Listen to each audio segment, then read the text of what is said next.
ಶಿವನೊಲಿದರೆ ಭಯವಿಲ್ಲ, ಶಿವ ಮುನಿದರೆ ಬದುಕಿಲ್ಲ. ಶಿವನಿಲ್ಲದೆ ಹರನಿಲ್ಲದೆ ಗತಿಯಾರೂ ನಮಗಿಲ್ಲ.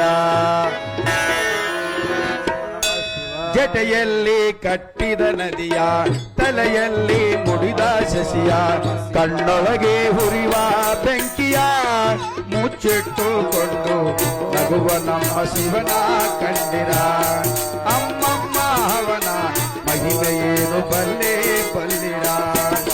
ಶಂಭೋ ಶಂಕರ ಮಹಾದೇವ, ಹರ ಹರ ಶಂಕರ ಮಹಾದೇವ, ಶಿವ ಶಂಭೋ